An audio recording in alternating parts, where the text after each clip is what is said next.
Lagay ng ekonomiya, kalakalan, negosyo at iba pa. Atin ang alamin dito sa Ang Pilipinas Ngayon.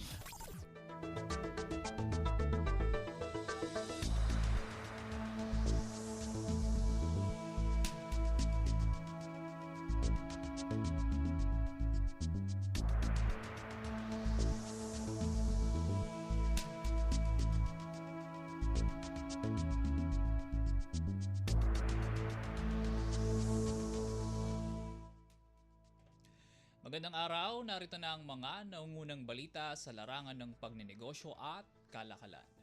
Lumago ang net income o kita ng State-Run Land Bank of the Philippines o LBP sa unang 3 buwan ng 2024.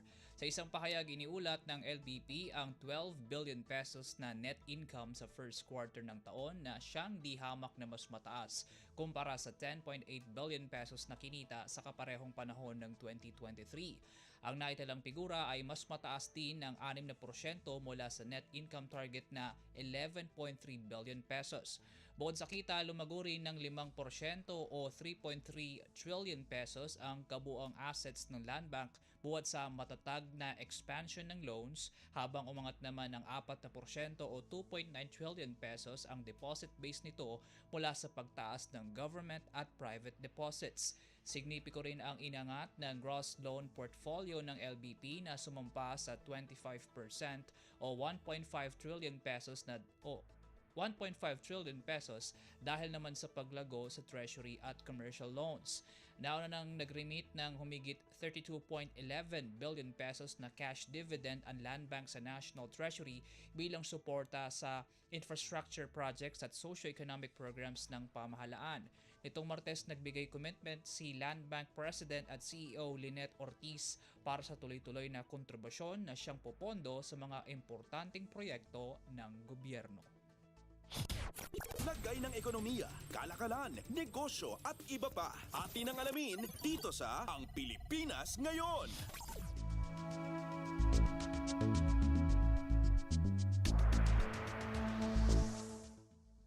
Sa iba pang balita, malaki ang nakukuhang benepisyo ng Pilipinas mula sa kasalukuyang supply chain diversification ng US companies palabas ng China. Ito ang binanggit ni Trade Secretary Alfredo Pascual ilang buwan matapos i-anunsyo ng Estados Unidos ang pagkakapili sa Pilipinas bilang isa sa partner countries nito salig sa CHIPS and Science Act. Gayon din ang nakatakdang relokasyon ng 3 malalaking semiconductor and electric companies sa Manila mula China. Sa isang panayam, sinabi ni Secretary Pascual na maraming US firms ang nag-e-explore ngayon sa Pilipinas na maging alternative site ng kanilang operasyon bilang tugon na rin sa panawagan ng US government na mag-diversify ng supply chain palabas ng China. Wala sa nasabing polisiya, umaasa ang trade chief na marami pang American companies ang susunod sa nasabing trend. Una nang iniulat ng semiconductor at electronics manufacturing company na EMS Group ang pag-pull out ng 2 US at isang Japanese semiconductor company sa China at pag-relocate ng mga ito sa Pilipinas. Ayon kay EMS Group Chair at CEO Perry Ferrer, makikipag-partner ang 3 kumpanya sa kanila at inaasahang magdadala ng pinagsamang $800 million na halaga ng pamumuhunan sa bansa. Ani Ferrer, ang geopolitical issues sa pagitan ng US at China, gayon din ang mataas na taripa ng Amerika sa Chinese products ang ilan sa mga pangunahing dahilan ng paglipat ng mga kumpanya sa Pilipinas. Dahil dito, inaasahan anyang magpapalakas pa ito sa pag-attract ng mga investor gayon din sa semiconductor at electronic exports ng bansa. Lagay ng ekonomiya, kalakalan, negosyo at iba pa. Atin ang alamin dito sa Ang Pilipinas Ngayon.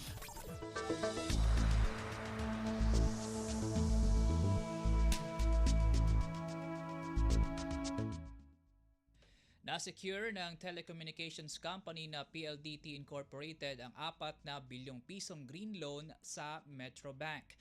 Base sa regulatory filing ng PLDT, gagamitin ang nasabing loan bilang pampondo sa kanilang fiber footprint expansion na siyang magpapalakas sa internet delivery platforms nito gaya ng fiber fixed broadband, mobile data services at carrier-grade Wi-Fi. Ayon kay PLDT Senior Vice President at Chief Financial Officer Danny Yu, ang kanilang fiber footprint project ay sisiguro sa mabilis at reliable na internet experience mula sa isang energy-efficient network. Ito rin anya ay demonstrasyon ng kanilang kumpanya sa pagtalima sa global best practices sa pagkamit ng sustainable profitability.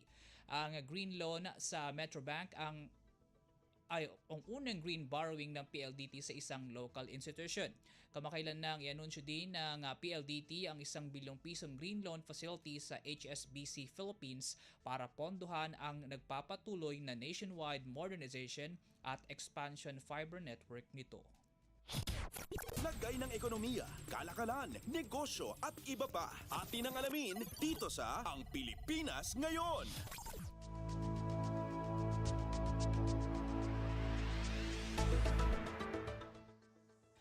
At yan po ang mga balitang aming nakalap sa larangan ng pagnenegosyo at kalakalan. Para sa Radyo Pilipinas World Service, ako po si Win Peñano. Maasensong araw po sa ating lahat. Lagay ng ekonomiya, kalakalan, negosyo at iba pa. Atin ang alamin dito sa Ang Pilipinas Ngayon.